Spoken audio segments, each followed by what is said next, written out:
Welcome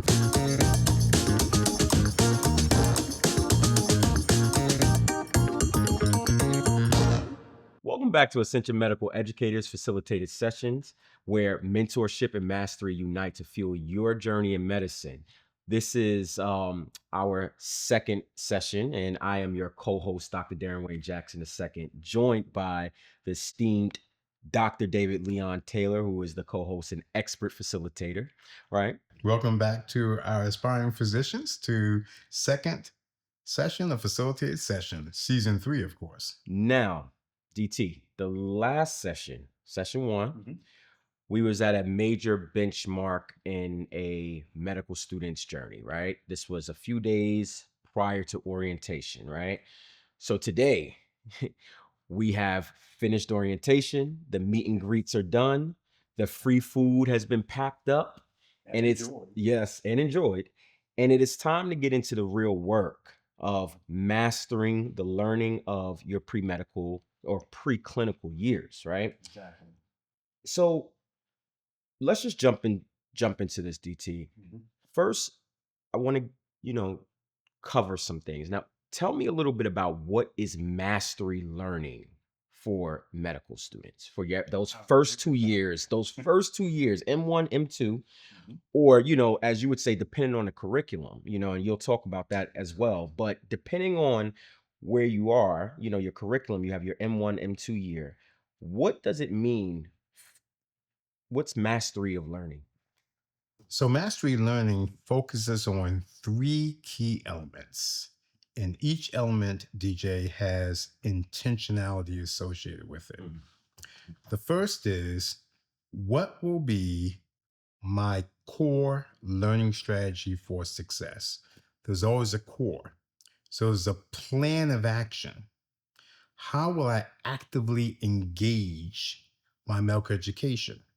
And this actually takes some thought, because most times as a medical student, when we first start, and that's what we did in the first session of FS this season, the medical students just coming in as a first year, oh, please just teach me, just teach me.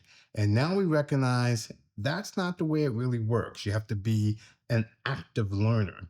And that active learning requires consideration of what are your preferred active learning strategies. That's your first anchor.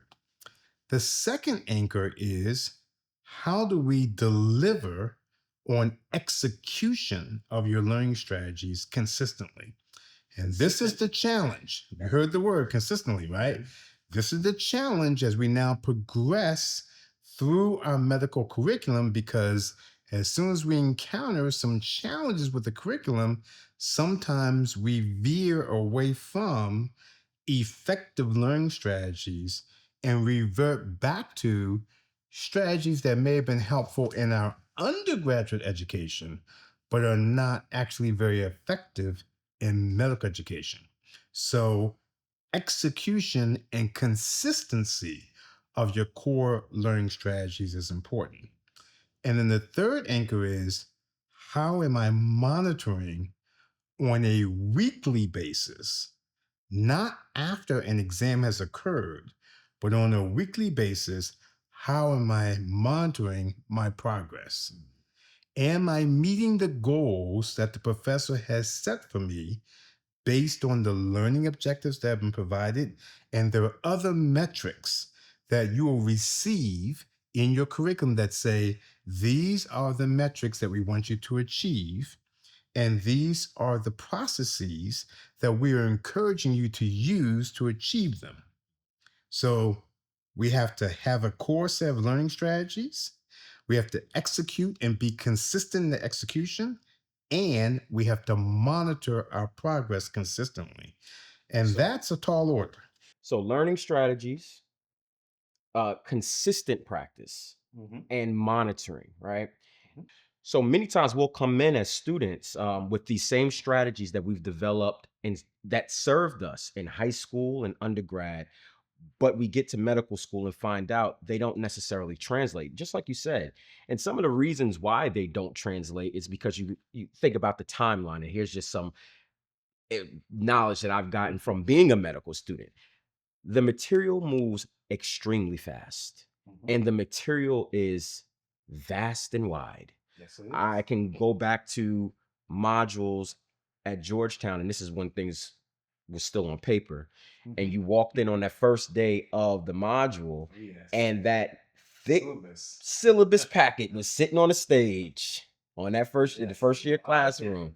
And every medical student had to go down and grab this syllabus, and you had about well, depending on the module, 2 weeks, 4 weeks, typically between 2 to 4 weeks, or at the most 6 weeks, to learn this much information in that short amount of time.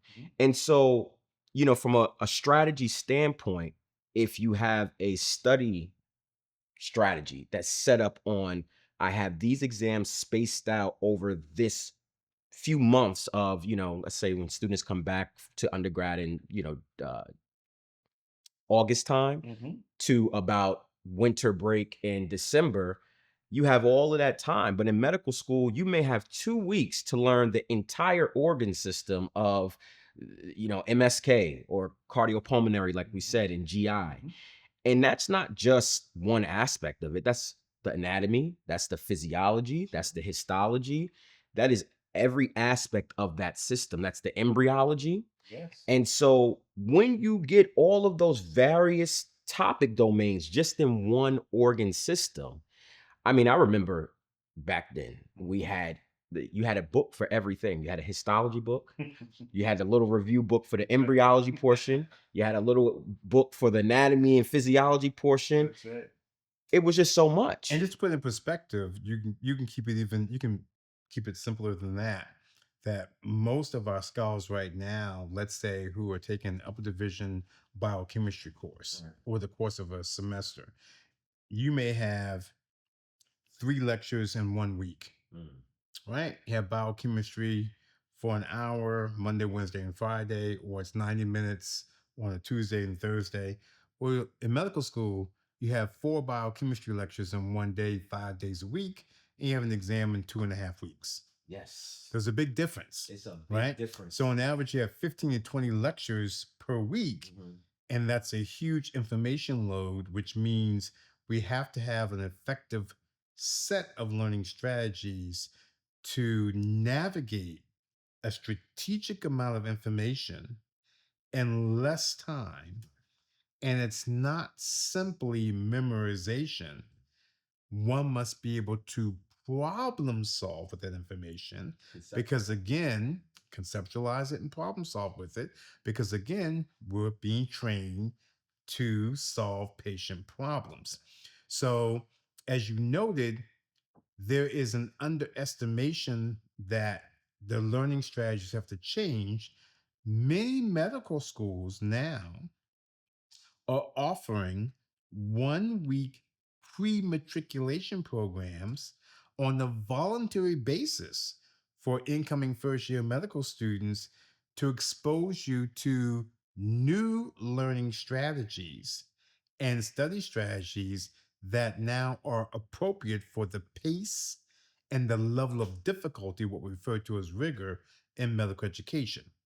So it's why when you've had a chance to understand what a master learner actually does, which is he or she already knows what the set of active learning strategies are that are relevant to medical education. He or she knows they have to execute them and do it consistently. And he or she knows they must keep pace in monitoring it. Otherwise, you find yourself falling behind very quickly. Yeah. So there's a lot of proactive work to being a master learner as part of your success plan now to move through your preclinical curriculum. In many schools, that's still traditionally 2 years. In a lot of our new curricula in other medical schools, that can be as few as 16 to 18 months because the curriculum has now been condensed and allows for a lot more integration and earlier engagement with patients. And so you have to be ready to engage that level of work. Right. So just from a practical standpoint, I think one of the things that, or a practical suggestion that we can give to our student doctors out there is when you talk about monitoring, that pings in my head this creating like a biofeedback or a feedback loop, when it comes to how you are assessing your progress in terms of understanding and mastery of the material. And a lot of times these things are built into the resources that we're using. If you have a Q bank, usually you can go to your Q bank dashboard. It gives you analytics on in terms of how you're scoring, how your scores are compared to the mean of everyone who's taking, those particular sets of questions or practice exam. And the standard deviation away from the mean, whether or not it's up or down. And so you get you get this information, and those dashboard tools that's kind of built into some of your resources, and you could create your own tools. So if you don't have a Q bank, this is something where you could get a progress log, and you create a progress log where you are logging in, whether or not it's on paper or if you have an Excel sheet, your scores, your error analysis kind of breakdown. This gives you the opportunity to really check in with how you are tracking your understanding through, these first 2 years of medical school. It's going to be very important. You started early, you're in good shape for step one. Because if you think that, you can have kind of this a lackadaisical approach to a study method in the first 2 years, and then or whenever that timeline is, but then get to step one and then kind of shift things around. It's a difficult transition if you already don't have this kind of practice in place. It is. It's a behavior. And one of the other good parts about your different medical schools is the schools recognize now students need help with this process. Now, one of the reasons why we have facilitated sessions is to give you that advanced preparation so you can be the driver of your learning process and you can be proactive instead of reactive. Right. But just about every medical school now is incorporating into their orientation process, if not through a pre-matriculation program, which is a voluntary 1 week enrichment experience where you learn about how to learn in medicine and practice new learning strategies with some actual medical school content. You will do that sometimes also in different types of teaching, small groups, if you will, in your first week of medical school to help you adapt. For many students, however, this is a major change from their own learning strategies. And you know how I know? No, yes, because you went through it. And again, as I've said before, learning is behaviorally based. So we tend to go back to the core behaviors that we're comfortable with. So the earlier we understand what it means to be a master learner, the earlier we begin to embrace new strategies of changing how we learn so that as we go through the curriculum, we can be very efficient. And that's going to lead us into actually our next part of what it means to be successful, which is competency. Competency is not about how much time we actually spend seated in a seat in the library or some other study location focusing on studying, but it's actually focused on the outcome of your studying, which is can you demonstrate the skill? What skills? Well, as you know, as a previous medical student and continuing into physicianship, you will always asked to demonstrate the skill of critical thinking and problem solving or clinical reasoning Right. to solve patient problems. Yeah.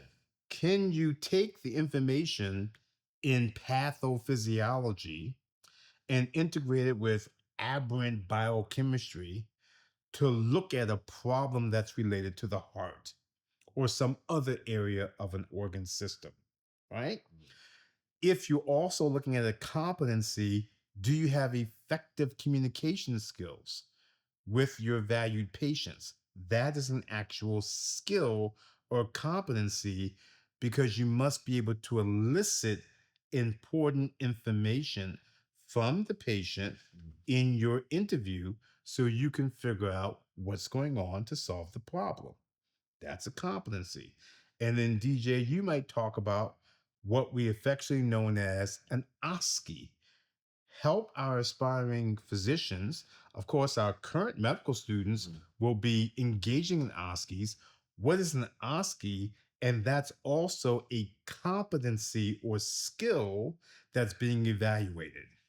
So the OSCE, you know, some people liked it, some people didn't, but the OSCE is a a test of your practical skills within patient care. So how you communicate with the patient, how do you triage the patient, and how do you work them up? And many times this is done within like simulation centers within your own medical school, where they would bring in patients that, actor patients. That will basically display or act out a case, and your job as the student doctor that is working up this patient is to not only be able to look at the labs, the case that they're going to give you before you go in, but be able to problem solve and critically think through the history of what this patient's case is. This is a preview that you're going to get in the step 3 context, and we'll get there at some point.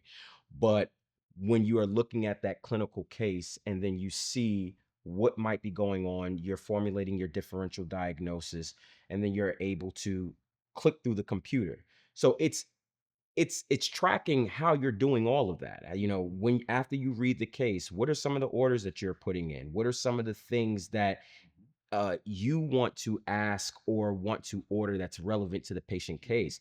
Then when you go into the patient, the simulation room, what are the things? How do you communicate? How do you even enter the room? How do you even speak to the patient? How do you communicate what the differential might be, what the diagnosis what might be, and then what the follow-up work needs to be? That's a lot of Also, doctor talk. and then also with the physical exam. So like depending on what the OSCE is, you'll have several throughout, your first two, or your preclinical years, however long that may be. But the OSCEs have different, things that they're assessing for each OSCE. And so that's kind of a rundown, a preview of what the OSCEs Okay. are. So, our medical student scholars, of course, you've been asking for this early in your career, and now it's arrived. So, the competency based framework, we call it competency based medical education, is now another component for you to embrace actively Active learning. to be successful in your preclinical years of medical education. And we tie that together with being a master learner, because the master learner, again, is looking at what are the learning strategies I need to engage in to do all the things Dr. Jackson just articulated to us, right? And how do I do those consistently, right, with execution? And how do I monitor the progress? We're going to get feedback. Right. You get written feedback on these OSCEs. So when I receive that feedback, what do I do with it? How do I look to improve, etc., right? You talked about that assessment and then how that fuels being a master learner. That last piece really sounded like the optimization piece. It sounded like, here is, my approach. Here is the results. Yes. And now it seems like you're describing, how do I take these results, interpret them in terms of where my strengths and weaknesses are, and then optimize it across the various different domains that a preclinical student has to think about this. So you already said we're talking about clinical, Yes. how we discuss and communicate with patients. We're talking about the core science information that you'll get within the modules. And so, just give us a little piece about what that optimization or framework for optimization looks like. I love the way you just framed it, because in essence, you gave us the key components. You take those key components you just said, and you continue to work them. Right. So optimization means we continue to do deeper integration. We continue to move toward greater competency. Gotcha. Right? We continue to perfect our mastery learning. Mhm. So it's really those first two steps. The mastery learning drives you toward meeting the expectation for the competency or the skill. Mhm. And as you get feedback, as you just noted, you begin to say, well, how do I adjust to become better? Mhm. As you adjust to become better, you are optimizing. Mhm. You are optimizing now your learning because you're looking at different ways of improving. Right. And that involves reflection, which is a key piece you've shared with us before, that we have to kind of take a step back and look at where we are Right. so we can begin to understand what's the next step of growth. So Mhm. optimization is always focused on like a growth mindset. That sounds very familiar. Right. When we were talking in another facilitated session, the growth mindset also, it has a very positive disposition because it recognizes that we all have areas of growth. Right. And so that competency piece and the mastery learning piece that we start with, both of those seem to set a high bar, but all of them are designed to encourage us to continue to work on simply being our best. Right. The best for who? Our future patients. So we have what mastery learning is just in general. You Mhm. defined that. Then we talked about how do we look at mastery in terms of competency. That was our section 2, basically. And then we looked at how to look at mastery learning from a standpoint of optimizing. Yes. After we have took that assessment, looked at our results, how do we take those analytics and optimize our performance the next time around, right? So give us some high yield. And we talked about active learning strategies. Yes. Give us some high yield learning strategies, that we can put into place as students, as medical students, residents, you're listening to, that we can, optimize our performance, continue to optimize our performance through every level of our medical journey. You know what's so funny is you said high yield because that's like a popular term Yeah. in medical education. High yield is it's a positively loaded term that says I need a strategy that's time efficient. Yes. And that's going to help me reach the competency. And by reaching the competency, I'm able to demonstrate that I have been a master learner because that's the only way you get to the competency. So, as you always keep reminding us, everything is kind of intertwined. That's right, it's intertwined and it continues to grow. And as we grow it, that's the optimization. So, high yield strategies now help us with that process. Let's look at a high yield strategy for how we begin to integrate information and so we can then be better problem solvers. In education, we have some fancy language called informational coding and retrieval systems. Informational encoding and retrieval systems. Sounds really smooth, doesn't it? Yeah. But it's the nice way that Sounds the complex. brain, yes, it can be Yes. complicated, but we're going to break it down right here in Right. FS, right? It's the way the brain says, help me take information in a way that's going to be meaningful. And if you do that, I will bring it back to you in an efficient and fast way so you can use it in a problem solving way, right? So, most scholars focus on memorization, but you got to unpack that. Memorization is Mr. Brain or Ms. Brain, will you please keep this information that I'm trying to store? And when I want it, give it back to me. That's what we're telling the brain. I want to learn about these flowers, and I'm telling you right now, when I want it back, you better give it back to me. So you hear a lot about spaced repetition, which means I have to study this flower so many times. And if I do that over time, so many times, the brain says, you know what? You've been looking at that so many times, that must be important. Okay? So I'll now store this in a way in your brain and make some connections so I can bring it back faster. That's a reasonable strategy. It's called spaced repetition. But we've evolved from that strategy. There are a lot more efficient strategies than spaced repetition now because that actually takes more time because you have to keep doing it. Yeah. Interesting. When you That's your explain Anki. when you explained that to me, it reminded me of a speech that we got first year medical school that talked about learning in medical school. And the analogy that was used was something similar to throwing mud on a wall Yes. and trying to cover the wall. And so you're not, realistically going to cover an entire wall with mud if you just took one handful and threw it that one time. So it takes repetition and many times of throwing mud at the wall in order to cover the whole wall. And so that's essentially what you're saying about, this space repetition. And mind you, there are, so many, high yield strategies that we can do.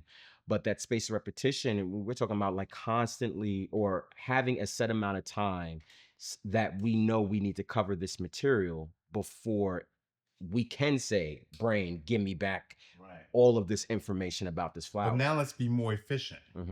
because we evolved. Right. And for those of us who understand in medical education what's called brain science, and without going too deep, you don't have to be a medical educator, we can break it down. But because of how we learn more about how the brain works, we actually have a more efficient strategy for information encoding, storing information in the brain, and then retrieving it. What's that? And that's called meaningful learning.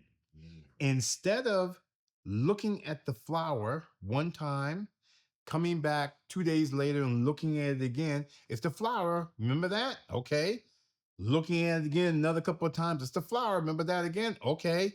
Looking at the flower again, remember it? Okay. Okay. So I keep doing that. And after 8 or 10 times, it depends on how difficult this is. Imagine doing that with a biochemical pathway. Imagine doing that with some aspect of the body. Instead of doing that, how about do this? Mr. or Mrs. Brain, this is a very interesting flower. Let me give you a short story about this flower.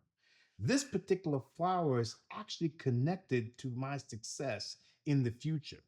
And there are various elements of its petals that actually work together that help me think better. The brain goes, that's so. And as you keep telling the story about this flower, as you study it, the brain is actually building other connections.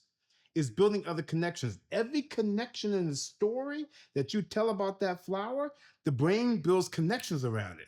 So if you see one little piece of that connection, the brain brings back the entire flower. Another little piece, it brings back the entire flower. Now your information encoding and retrieving systems are faster and they're more efficient. So I can put 10 minutes or 15 minutes now and do an efficient story and really store it in my brain meaningfully because the brain says, I only retain what's meaningful.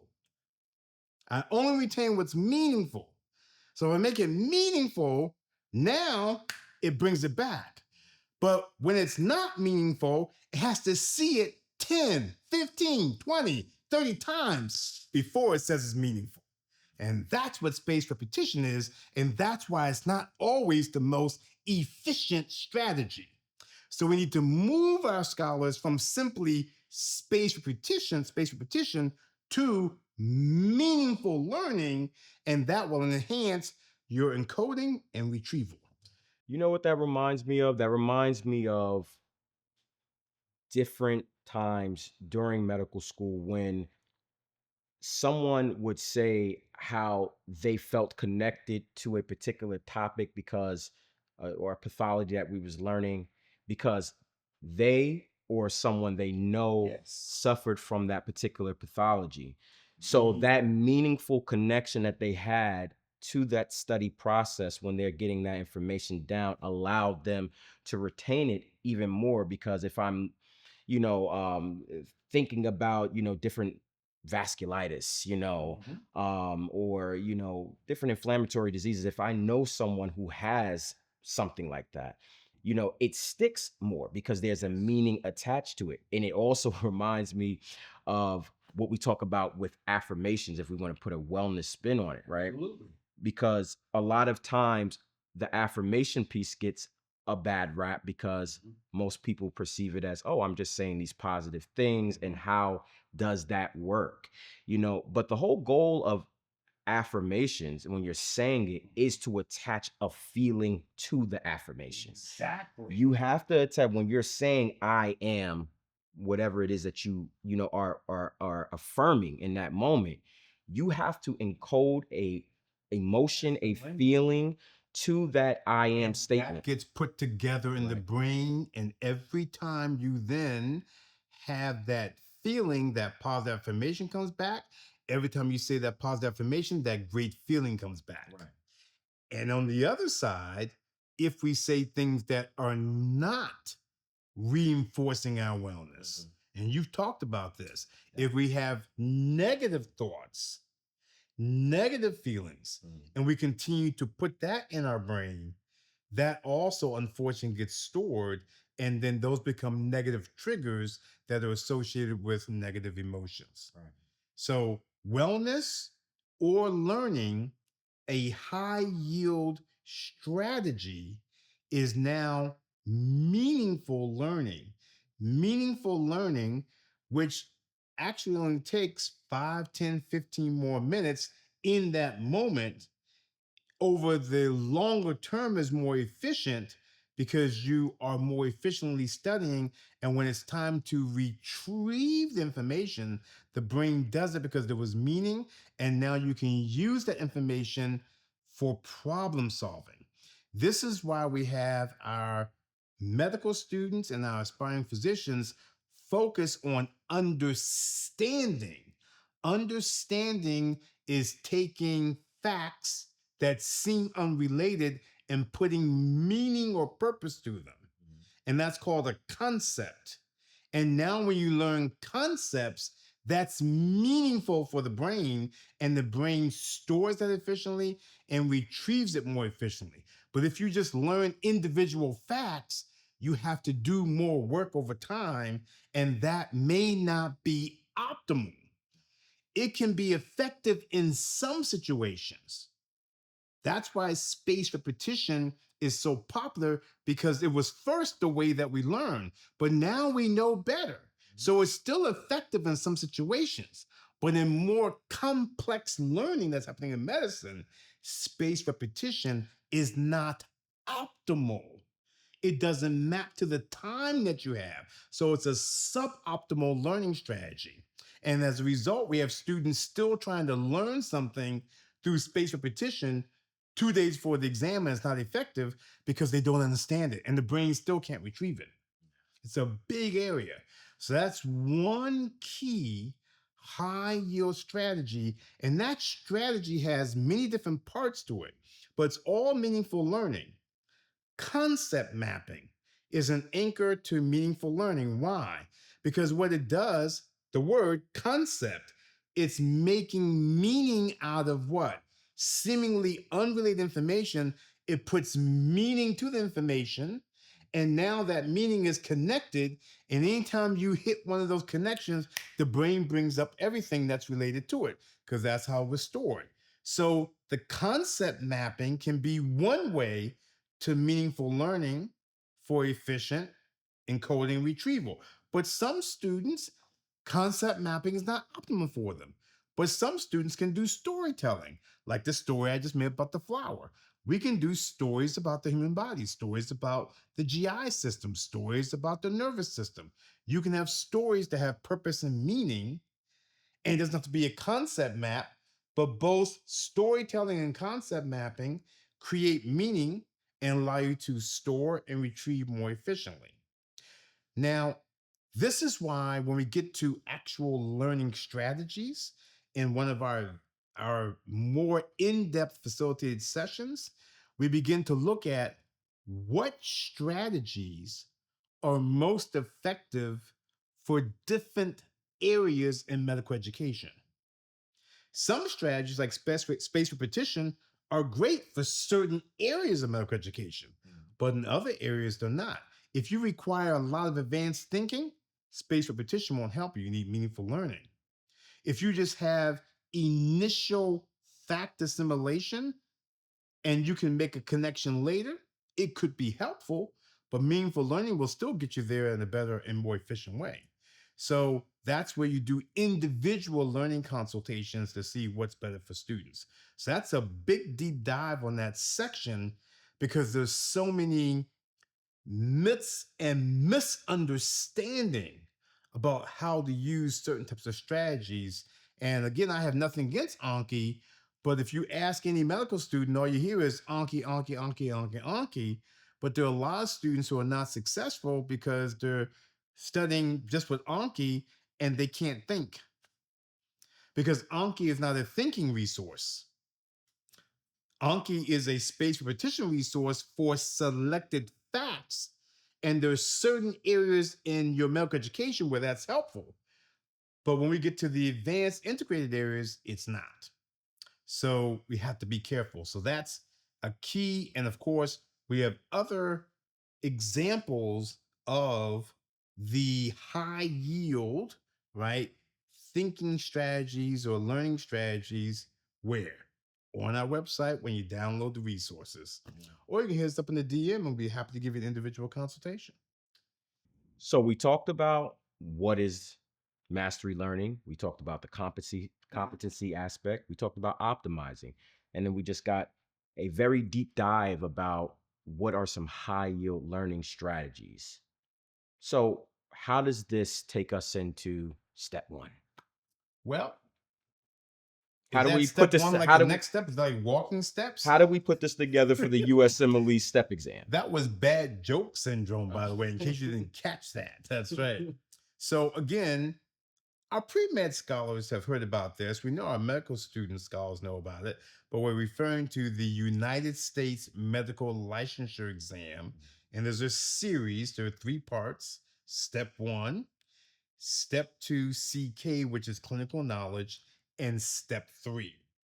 And after your first 2 years of medical education, or depending on your curriculum, at some medical schools, you may even take it after your 3rd year of medical education. It depends on the medical school. You will have to complete the United States Medical Licensure Exam, Step 1. And the biggest question, DJ, we hear, and I'll pose it to you as a physician and former medical student, is when should I start studying for Step 1? I heard I should start studying for Step 1 the first day of medical school. I need to get a Q bank, a question bank. That's a Q bank. I need to get a question bank. And I need to be doing board review questions. I need to look at a lot of board review resources. And I need to do that on day 1. Well, I was going to say day one. I was going to say day one. That's when you start right. studying on day one, because you are taking, like you said, you're a mastery learner, and all of these particular things that you're learning through your modules are interconnected and they build on top of each other. So let's stop right there. So let's reframe it. Mhm. Your actual best preparation for the USMLE Step 1 is not getting a Step 1 prep book on the first day of class. It's mastery learning throughout your preclinical years. It's mastery learning throughout your preclinical years. It's achieving competency-based education, achieving those skills that your medical school is asking you to do throughout those 2 years of the curriculum. It's optimizing your learning. All of those 3 key areas we just talked about, in addition to having key high yield or efficient learning strategies, all of those are creating an excellent learning behavior for success. Because when you get to preparation for the United States Medical Licensure Exam, you will not have 2 years or 18 months, depending on your curriculum, to review all the clinical knowledge. You don't. You will have 6 to 8 weeks. You will not have 2 years or 18 months, depending on your curriculum, to practice thinking skills. You'll have 6 to 8 weeks. So, as you said at the beginning of this FS, and you said very clearly, and I was smiling, how you start with your wellness and your entire plan for mastery learning and everything that comes with mastery learning actually prepares you for step one. That's the clarity that we want you to understand. So when people make a general statement, you should be preparing for step one on day one of medical school, you need to say, no. On day one of medical school, I need to be preparing and engaging in being a master learner. And when I do that, and I can meet the competencies associated with being a master learner, I can optimize my learning, continue to grow. I can master targeted high yield learning strategies. All of those collectively will continue to prepare me to be ready to excel on the USMLE Step 1. Hmm. So what are some That's the difference. NBME aligned prep resources? Because a lot of time as students, we get overwhelmed by the vast availability of resources. You talk to classmates, you talk to big sibs, you talk to, you look online and you see all of the resources and you think that you need a piece of everything because everybody told you that that resource was the resource that you need to be successful. So here you are in the library with stacks of books, stacks of resources, flashcards, Now a lot of this stuff is electronic now, but you have you're resourced out. You have tabs galore and Say it again. tabs galore. Because before then it was books galore, as you said. Yes. During your time was books galore stacked up. Now we see iPads and it's tabs galore of all the electronic resources. Right. Thank you.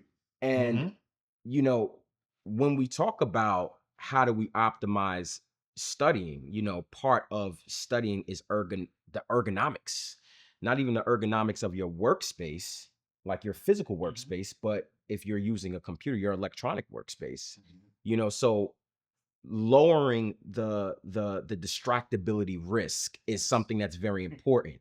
And so having an limitless amount of resources to grab from is never a good idea. But sometimes when you're in the fray of being in medical school and you're looking for the thing that works, you may find yourself having a little bit more having a little bit more to navigate through in terms of resources than you really need. So what is some of your advice about a strategy to vet resources, to figure out how resources align with the particular student, and then how to practice some of the things that we just talked about earlier in the session, with those resources, those specific resources?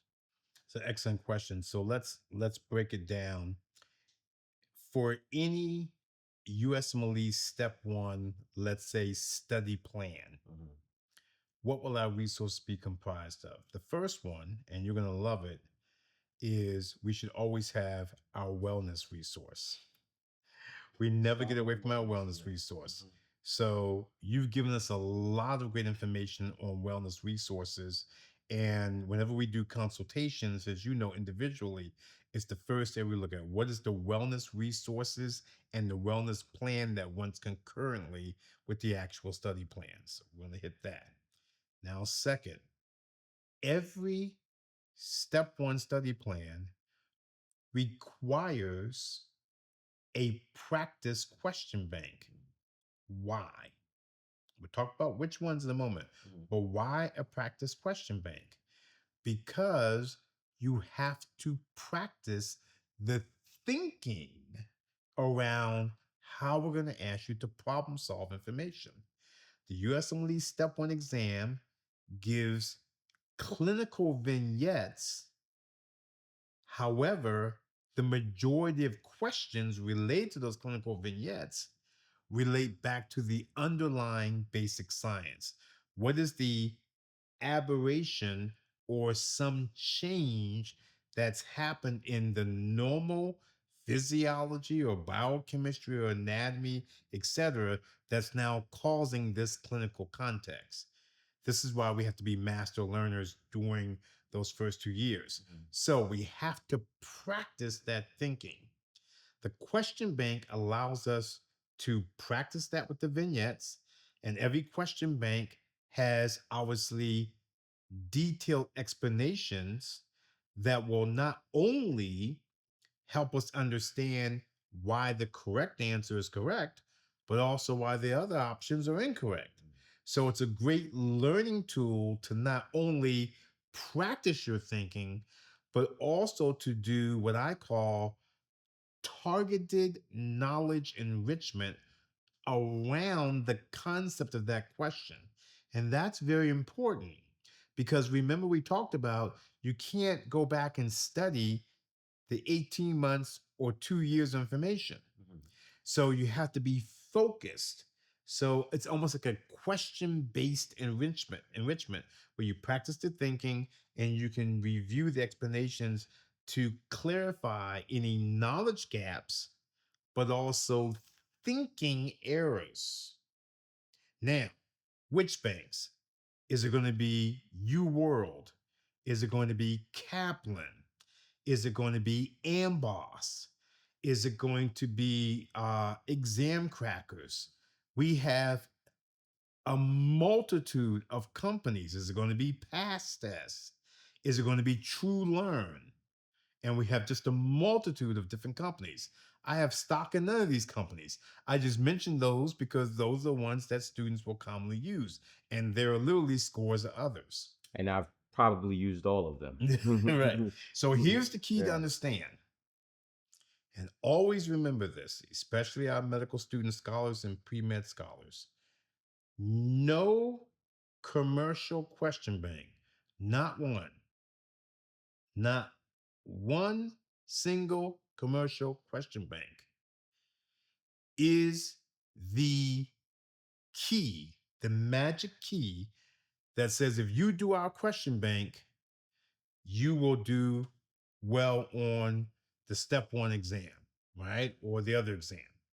Now, you hear a lot of testimonials, you see a lot of marketing materials that say students who used our question bank scored, this score. Now, of course, there's no score in the step 1, it's pass fail, but they used to quote scores when there was a numeric score, but they're quoting for step 2 CK, they're quoting for step 3.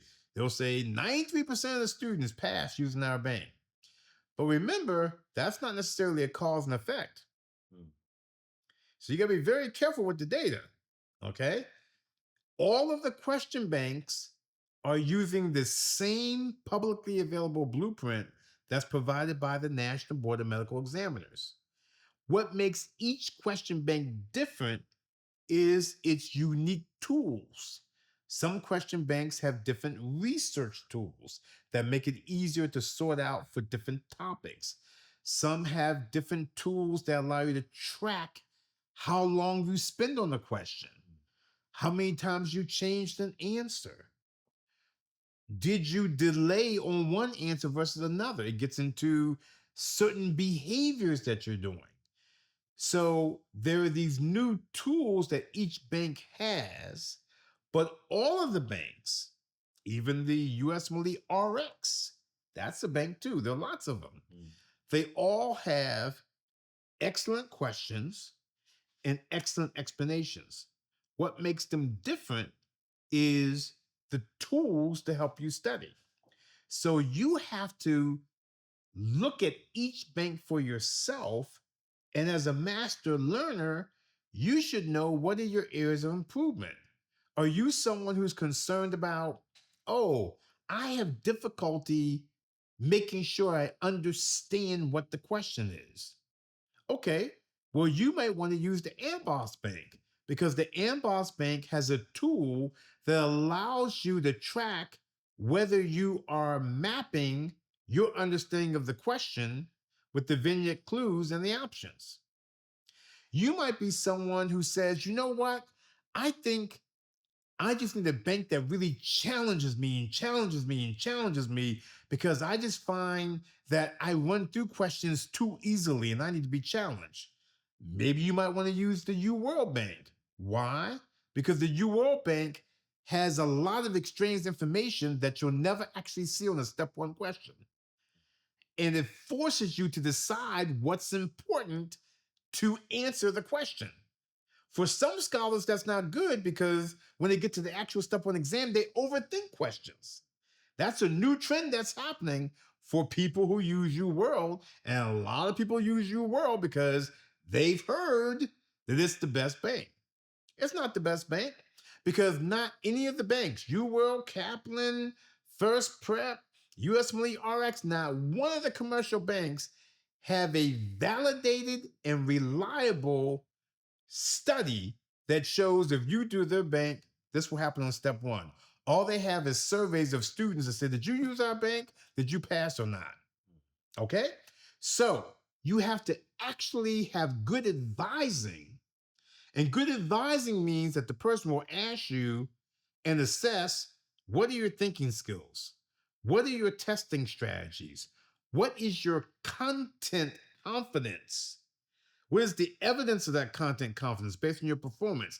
They will go through a series of information and then will help you look at least 3 choices of question banks that have tools to help you navigate some of your areas of improvement. If you're not getting that, all you're getting is what I call cookie cutter. The school has decided that this is the bank you're going to use and it's for you to use. That man may not help you. And what I'm saying is not very popular, because there are a lot of schools who buy only certain banks and that's what all the students use. But I did my own little fun study when I was at Georgetown. And I used to track the scores when the scores were the top scores. And, we actually had numeric scores for step one. And I would take away the student's name, so it was protect their privacy. So you never knew the student's name. And I would put up the top 5 scores in the class, right? And I would do a little poll and say, how many people think the top score in the class, this top score is like, during that time when we had numeric scores again, it might have been a 248. Little top score, like 92nd, 93rd percentile rank, right? How many people think this person used UWorld? 100%. Oh, UWorld. And then the second one was like a 241, and so on and so forth. It turned out was that the top 3 scores, now one of them used UWorld. One of them didn't use any question bank. All they did was use their notes. That was the second top score. The top score used 2 banks. One was Kaplan and one was Pass Test. The other one didn't use UWorld. The third top score used UWorld and used their notes. And then on and on was a mixture of Kaplan. So it was a mixed bag. There's no one thing. There's no one thing. It's the key. But there is one predictive resource. The only reliable predictive resource, which should also be part of your toolkit, is the Comprehensive Basic Science Self-Assessment, the CBSSA. This is produced by the National Board of Medical Examiners. Every scholar has access to it through their self-testing site, and they are actual retired step one questions. And because hundreds of thousands of students have taken the proprietary confidential exam, right?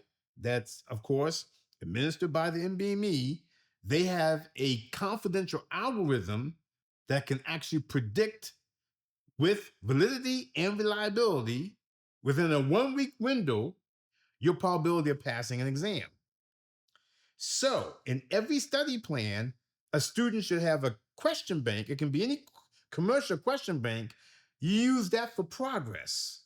And that's just showing us how you're doing so far. But when we get to predictive readiness, that's when you use the CBSSA, the Comprehensive Basic Science Self-Assessment, the NBME tool, and there's 6 of them. And we can strategically place those to see if you took the exam today, would you pass or not?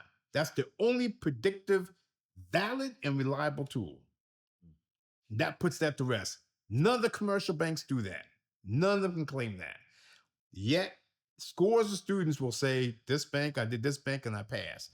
That's not what allows you to pass. What's actually allowing you to pass the exam is your hard work in your preclinical years and your advanced critical thinking, your intentionality of practicing your question bank, right? Whatever one you're practicing with, and then using the predictive CBSSA as a benchmark of readiness. So those are two resources. And then the third resource, notice I'm only giving you two so far. Those are both question resources. The third resource would focus on what I like to say is a pathophysiology resource. It can be any one of your choice, but the USMLE Step 1 exam is centered mostly, not completely, but mostly around pathophysiology. So if you want to have one targeted knowledge enrichment resource outside of the Q bank, the question bank, because remember, the question bank will give you explanations for every question, no matter what the topic. So that's your enrichment resource. You can have one more. That can be, it can be a book or it can be, of course, online. I would recommend it be a pathophysiology resource. Now, all this stuff about, okay, again, we got lots of them. There are high yield resources. You read? Let's run through them. First aid, great product. You need some help? Get first aid. All right. How about Deja Vu series? Oh, I used to remember saying Deja Vu. Why not get that? How about USMLE Secrets? You want to know the secret to success? Get the USMLE Secrets book. Do you see what's happening? It's the marketing of the names. All those resources all have the same information packaged different ways based on how you learn. I have nothing against those resources. They all have the same information packaged different ways based on how you learn. There's the high yield series. You want high yield? There's a series called High Yield. And on and on and on and on. It's all marketing. Is there anything wrong with using one of those resources? No. But you may be over-resourced. You need a question bank, you need the CBSSA, and you need one other resource, a pathophysiology resource, because the exam is centered primarily around that. Everything else, in terms of knowledge enrichment, that commercial question bank, that's their benefit. They spend a lot of time giving us explanations. You use that to fill in your knowledge gaps and also your thinking. And that's why some like UWorld, because their explanations are very detailed. Some like Amboss, because not only do you get detailed explanations, but they also give you articles on it. It's like a whole study library. Some like Kaplan, because Kaplan will allow you to change the level of difficulty of the questions. You can do easy questions first, moderate questions, then more difficult questions, so you can build yourself up. Every single bank has a different tool. USMLE RX is the first aid bank, so it links to the first aid book if that's what you like. But again, there's no magic resource. So you really only need 3 resources for step 1, and now you have to set a plan to use those resources. And that plan should be customized to your individual preference. So we encourage our medical scholars to go to ascensionmedicaleducators.com and download the resources that are available that give you recommendations on how to set up your own individual learning plan for you. And of course, we're available for an individual consultation to customize your learning plan, because no one student learns the same. No, we don't. That was a lot of information, wasn't it, DJ? It was a lot of information. That's why but there's I was FS. tracking. I was tracking. So we did go through a lot of information. And I think at this time it's good to pause so this way we can look at some of these pitfalls that Yes. students fall into around their mastery learning plan. And then how do we course correct, right? So some things that, you know, as students we can fall into, I would say one, passive learning, right? We already talked about how active learning, we looked at the statistics, the data about how active learning strategies compare or fare to passive learning. So we already know that. Overloading resources, we just talked about that. We got a nice deep dive about how having too many options is not good. It's just like when I've had Netflix for years. I barely watch Netflix because, unless someone is recommending something for me, it's too many options. Mhm. So, I just look at the opening page and I'm like, you know what? I'm good. Mhm. I'll just I'm watch still it. trying to figure out all these subscriptions that keep popping up. Oh, this just renewed. I said, I don't remember having that. Right. So, having unlimited resources Mhm. actually can be a distractor and it can lead to poor performance. Yes. Skipping that retrieval process and all of those active learning processes that we talked Yes. about throughout this session, skipping those things or not making them a part of your daily practice during these first 2 years of medical school is definitely going to impact your performance and the way you can navigate optimizing your performance, because this is a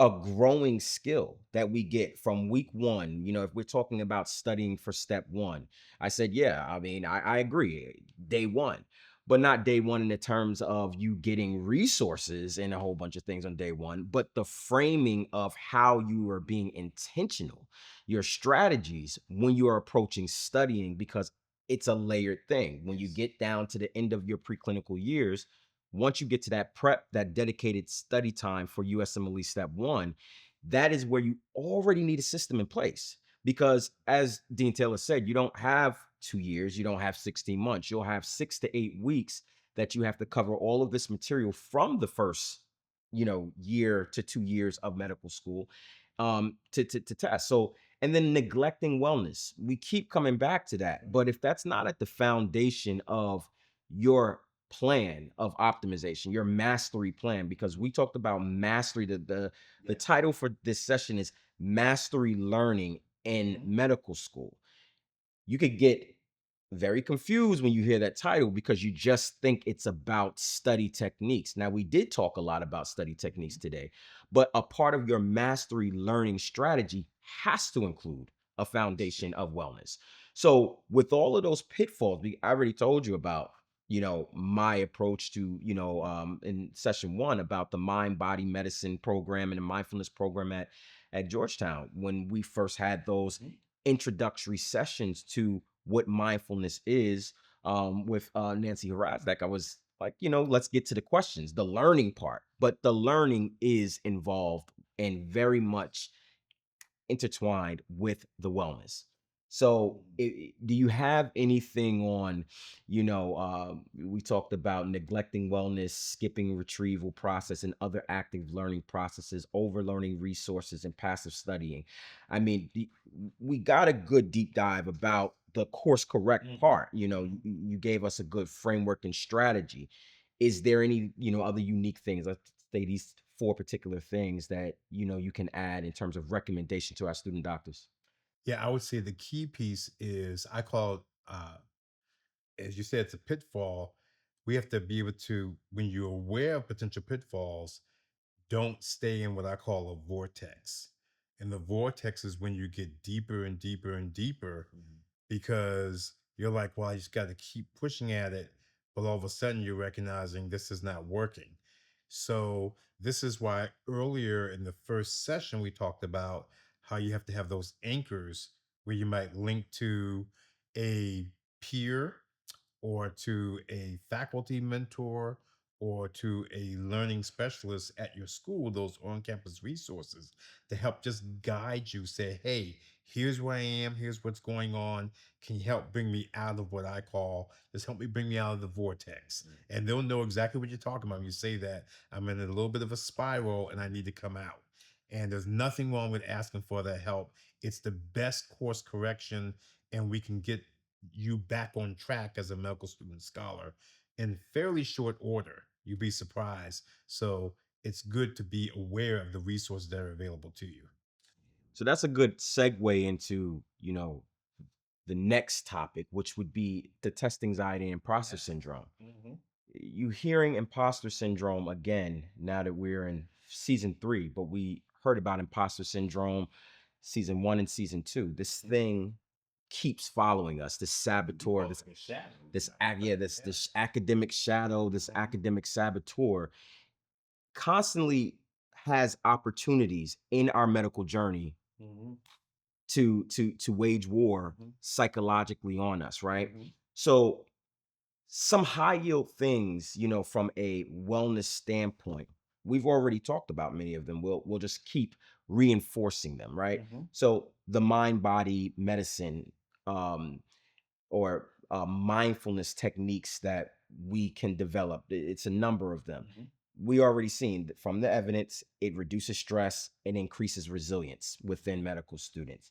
We already talked about what Georgetown has going on and the positive results that were coming out of Georgetown's mindfulness program, and how being intentional with intertwining that into their curriculum, even with Hackensack Meridian School of Medicine. Yes. We talked about their metacognitive approach to their curriculum. Mhm. All of those things, mean something when it comes to your learning and your mastery of your learning, because you are having this wellness component that is very Yes. Mhm. that is very intentional when you're putting it into place. Mhm. So, just daily practices. You have to attack your wellness practices as you're attacking your study strategies, Yes. right? So the daily practices. Sometimes we miss out on our mindfulness practicing because we have these unrealistic expectations, or we're too fixed in how we are approaching these practices, right? If you are in your mind feel like, well, I have an exam this week, I don't feel comfortable sitting for 20, 30 minutes to meditate. Well, who said you have to meditate that long? You can take 3 minutes just to do a mindfulness scan or a couple of rounds of breathing techniques. And, if you're working on that on a daily basis and you're really tapping into, the benefits that these different mindfulness techniques can give you, you don't need 30 minutes, This goes back to execution and um, consistency, as we said, because that's something we can all talk about personally. We experience certain things we want to do for our wellness, and then we feel like if we can't do it all, Right. it becomes an all or none. And you just help us understand, even if you're doing it in a small strategic way and you do that consistently, that can make a world of difference. Right. So I had a student last week ask me, hey, sleep is becoming is falling off, right? And I'm becoming fatigued, and I do feel it's impacting my retention of all this material. And the student is saying, well, I'm in the library to pretty late, and I find myself when I get home, because I'm, at the library late, unable to wind down as soon as I get home, because I'm getting home late because I'm studying late. So I'm getting home late. And once I get home, I'm still active. I can't wind down. So we then discussed, well, what are some of the things you can do in your transition home that can start the process of your winding down to get ready for your sleep? So having the flexibility around your wellness strategies, even your learning strategies, your study strategies, if you're a better studier in the morning, but today you could not study this morning, Mhm. you know, are you going to lose an entire day of studying because you're like, well, I don't really fare too well with studying in the afternoon or evening, um, because your mindset of how you study in the morning, you're putting that to the afternoon. It's like, well, you could try to do that, but then also you can modify how you are studying or what you're studying or how you approach it, because you are changing things around. So that flexibility goes a long way as a doctor. If you have that all or nothing mindset, whereas though, hey, I wasn't able to do this at this time, or I don't have this X amount of time to get this done, then I can't do it at all. Then you're missing days, you're missing the practice, and it doesn't get to that point where it's becomes hardwired Right. and becomes a default mode to you. So that's kind of my push to the students, is to make sure that when you're doing these mindfulness practices, it has to be a daily or very regular practice. Have some of those anchors that are regular. You can have some other practices that you can spread out a little bit more, but have those regular daily practices to help you ground yourself. Yeah, that's excellent. And I was just listening to you and I was hearing about, the flexibility. I've seen it in my own life, being flexible and how we do certain things. Sometimes we just get rigid, but that flexibility all of a sudden just opens up opportunities. And also considering it may not be your whole portfolio of wellness tools, but we have to try to, if we have 10, there's got to be two or one. We got to protect those. Right. It's like a little protection just for us. That happens consistently. We look for all 10 to happen consistently, Right. but one or two consistently. And then with the flexibility, all of a sudden you find yourself in a different position. And this helps us, as you say, navigate anxiety, the imposter syndrome, and it mitigates, as we were saying, those areas in our life so we can elevate now again our growth, because the journey to physicianship will always have its challenges.